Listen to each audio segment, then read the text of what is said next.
Hello everybody, Dave here again, and today I'd like to discuss energy with you on our little journey to discuss 5G and 5 gigahertz and what the difference is and the safety factors concerned. We need to talk about frequency and power before that, but before we discuss power, today we're going to talk about energy. So, energy and work are closely related. In physics, we use them more or less interchangeably. Work is something we do. We convert energy from one form to another. So I can have fuel in a car. That's stored as chemical energy, and then when I turn on the car and make it go somewhere, I'm exchanging chemical energy for kinetic energy, or essentially momentum. Likewise, when I turn on my cell phone, I'm turning the electrical chemical energy in the battery into light on the display. I'm turning it into sound through a little speaker, and I'm also turning it into radio waves to actually talk to the cell tower and get my message to another person. So we're going to look at energy and work interchangeably, and I'd like to give you some practical examples so you've got like a real world concrete example of the different values. So we need to have some unit of measure, and you've probably seen calories listed before. For example, I've got a bag of apples here, and inside this bag of apples, one of these apples is worth 80 calories. Technically, in the world of food science, this is actually a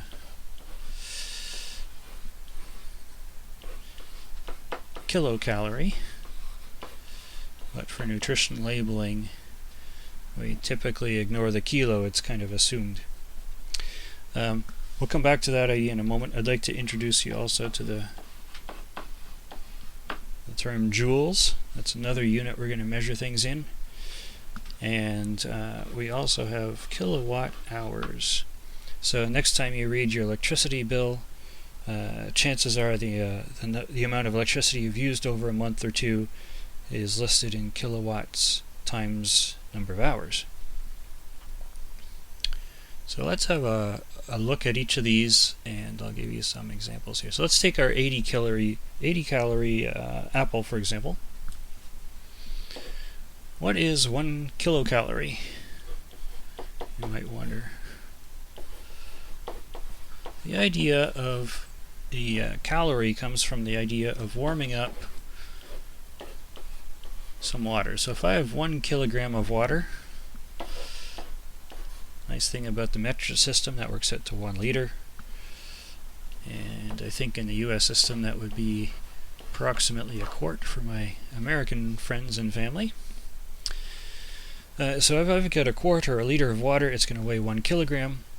And if I apply 1 kilocalorie of heat, it will warm up that 1 kilogram by 1 degree Celsius. It's like what, 9/5 or 2 degrees Fahrenheit? 9/5 would be what, 1.8? 1.8 degrees Fahrenheit, I think. Double check with my calculator here. 1 times 9 divided by 5. Try that again. 1 times 9 divided by 5. Yeah, 1.8.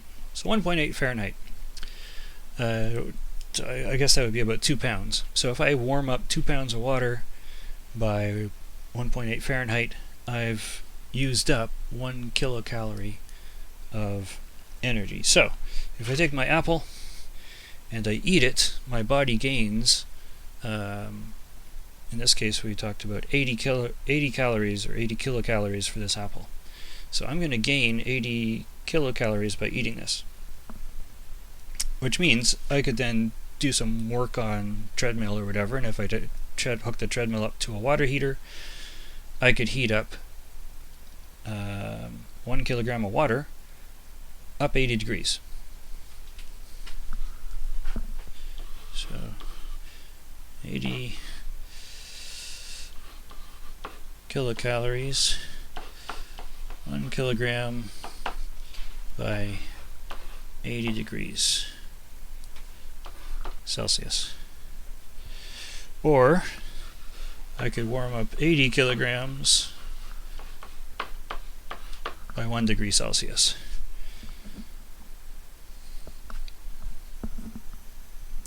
Let's look at joules next. Calories are great for food nutrition, but they're not much use for the rest of the scientific laboratory. We typically use joules for everything else in physics.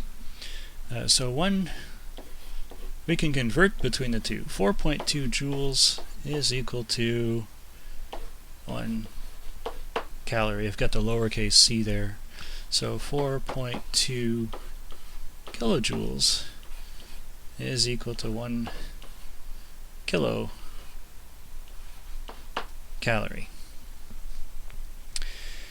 Let's talk about other ways we can store energy. So we've talked about if I was to burn this apple, I could heat water with it. If I eat this apple, I could run on a treadmill and then use that to generate electricity and heat water with it. A little inefficient, but give you the idea of how much work this will provide. Let's give you another example. This apple can also store energy simply by raising it up and holding it at some height. So if it fell from a tree, for example, thanks to Sir Isaac Newton, by dropping from some height and landing on someone, it's going to do some work on their head. The bigger the apple, the more work it's going to do to their head. A little destructive, perhaps. Likewise, the heavier the apple, the more work it's going to do. So we can combine all these using an equation. We can say work, or you can also use E for energy, is equal to force times distance. And force is typically measured in newtons. We'll measure the distance in meters, and when we multiply them together, we get some number of joules. Newtons, you could get a little scale such as this, put your apple on there, and the calibration on a scale could be listed in newtons, but more typically we've got kilograms and pounds. Another way we can, a force I should say also, is what we call in physics just simply a push or a pull. So in the case of gravity, if gravity is pulling the apple straight down, we can use this for sideways motion as well. But if we're assuming gravity is pulling apples straight down, we can replace the force with mass times acceleration, and then multiply all of that by distance.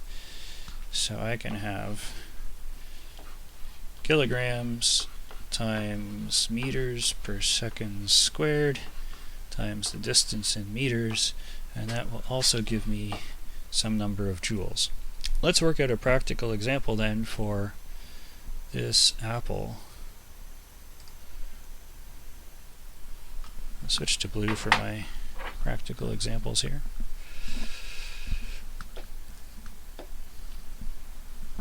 So this apple weighs about 100 grams. So a tenth of a kilogram. Gravity tends to pull things down, and every second drops a little bit faster. How much faster? 9.8 meters a second, and every second that gets squared. And let's multiply this by, let's say this fell from 2 meters, or just a little more than 2.2 yards, 6 feet above my head, and landed on my head. We'll call that 2 meters. So if we multiply this by 2 meters, let's see how much work this would do, how much of a dent it would make on my head. 0.1 kilograms times 9.8 meters per second squared times 2 meters gives me 1.96 joules. Let's go back to my previous page here. Let's go back one more page. We had 80 kilocalories for my apple. If I ate the apple, let's turn that into, let's do 80 kilocalories times 4.2 joules per calorie gives me, clear, 80 times 4.2, 336 kilojoules. So by eating the apple, I've got chemical energy stored in here, and the sugars and fats and everything I acquire is 336 kilojoules of energy. If I simply let this apple drop on my head from some distance, it's going to do a whole lot less work. The greater the distance, the more work it's going to do, but clearly I could do more work myself by eating the apple and then operating a hammer or some other tool. I could do more work than if I simply let the apple drop onto a hammer or something. So we can store, the same object can store energy in a couple different ways in some cases. Let's look at a more relevant example to the topic of 5G. Let's look at this flashlight battery. So this battery is rechargeable. It's good for 1.2 volts. 1.2 volts. And this one is advertised as 2000 milliamp hours. So it can deliver 2000 milliamps, which is an amount of current, for 1 hour. It can deliver 1000 milliamps for 2 hours, or any combination thereof. We want to convert the hours into seconds because volts times amps will give me watts. Volts times amps gives me power in terms of watts. And power, this is tomorrow's lesson I think, is measured in joules per second.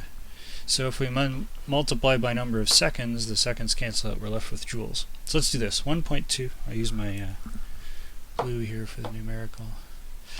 1.2 times 2000 milliamp hours times 60 minutes per hour times 60 seconds per minute. This should give me number of joules stored in the battery.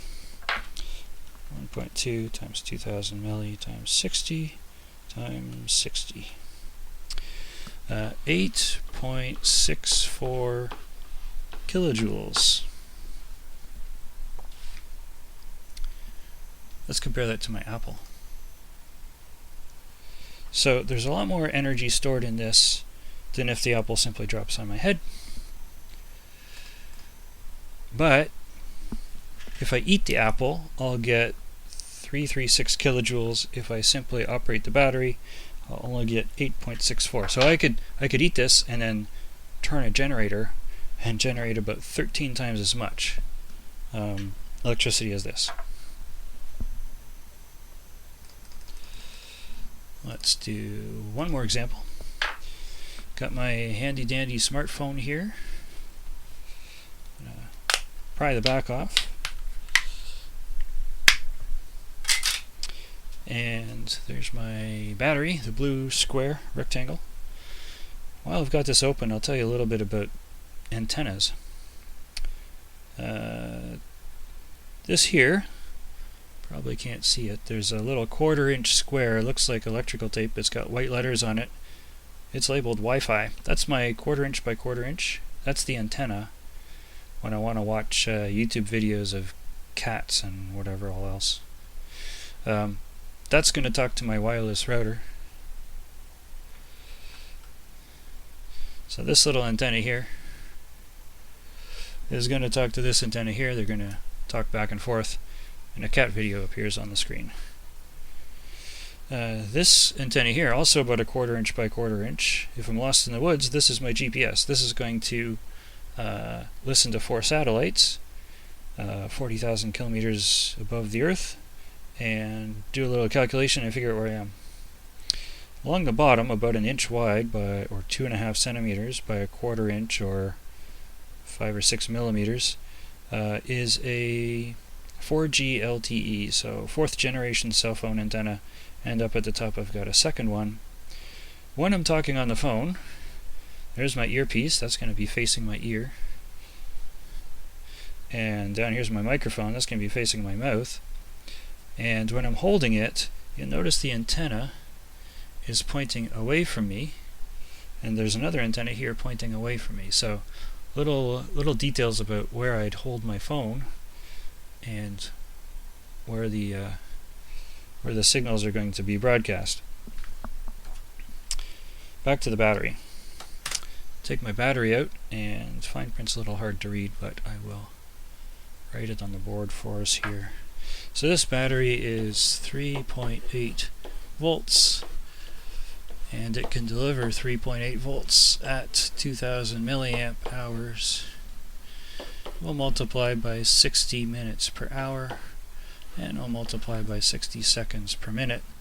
This will tell us the total number of joules in this battery. 3.8 times 2000 milli times 60 times 60. 27.36 kilojoules. This one had 8.64, so this is about 9 kilojoules. This one's about 27. So this battery holds 3 times as much energy as this one.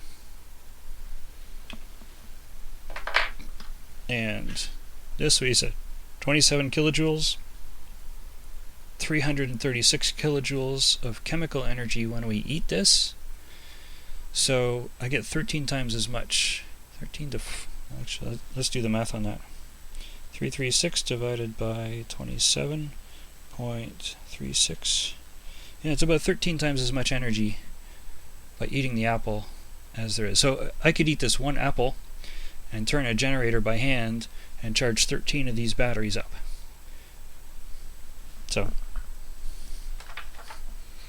small amount of power, energy, 3 times as much, 13 times as much as the blue one. So that's my lesson on energy for you today. Tomorrow I hope, or next video anyhow, I hope to continue with power, and we'll talk about power density.